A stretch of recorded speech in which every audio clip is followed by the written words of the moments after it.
जनगणना वाले आएंगे तो पूछेंगे ये 30 सवाल, तैयार रखें जवाब, कब तक आएगा डेटा। भारत सरकार ने जनगणना कराने की पूरी तैयारी कर ली है। अगले साल से जनगणना शुरू होगी और यह प्रक्रिया 1 साल में पूरी होगी। 2026 में ही इस जनगणना के आंकड़े सार्वजनिक कर दिए जाएंगे। यह जनगणना 2021 में ही शुरू होनी थी, लेकिन कोरोना के चलते इसे टाल दिया गया। फिर लोकसभा चुनाव आए तो थोड़ी और देरी हो गई। अब इस पर सरकार ने आगे बढ़ने की कोशिश तेज कर दी है। यह जनगणना बेहद अहम है क्योंकि इसके आधार पर ही लोकसभा और विधानसभा की सीटों का परिसीमन होगा। बीते 50 सालों से लोकसभा सीटों का परिसीमन रुका हुआ है।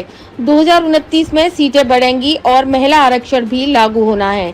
फिलहाल जाति जनगणना को लेकर चुप्पी है, लेकिन सूत्रों से मिली जानकारी के अनुसार सर्वे में लोगों से उनके संप्रदाय के बारे में पूछा जाएगा। माना जा रहा है कि इसके पीछे भी एक बड़ी तैयारी है कि संप्रदाय के आधार पर देश के लोगों की संख्या को जाना जाए। इससे तमाम योजनाएं बनाने में मदद मिलेगी और राजनीतिक लिहाज से भी लोगों को लुभाने में फायदा होगा। यही वजह है कि संप्रदाय भी इस बार पूछा जाएगा। कबीरपंथी, रविदासी, दलित, बौद्ध समेत देश के अलग अलग राज्यों में कई संप्रदाय हैं। ऐसे में संप्रदाय भी राजनीति का एक बड़ा आधार हो सकता है। इस तरह कुल 30 सवाल जनगणना में पूछे जाएंगे। इससे पहले 2011 में 29 सवाल पूछे गए थे। आइए जानते हैं कौन कौन से सवाल पूछे जाएंगे।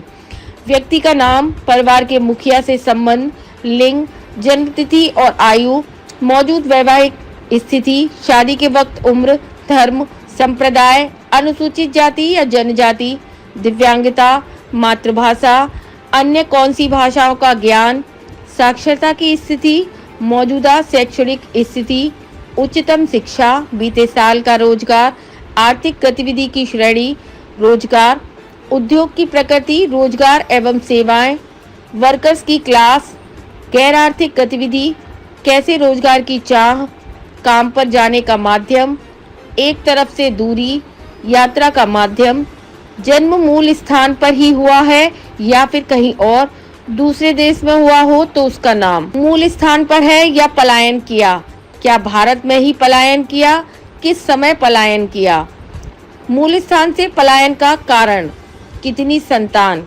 बेटे कितने, बेटियां कितनी, जन्म लेने वाले कितने बच्चे जीवित, बेटे कितने, बेटियां कितनी, बीते 1 साल में पैदा बच्चों की संख्या, पलायन के बाद कितने साल से नए स्थान पर, पलायन से पूर्व का मूल स्थान।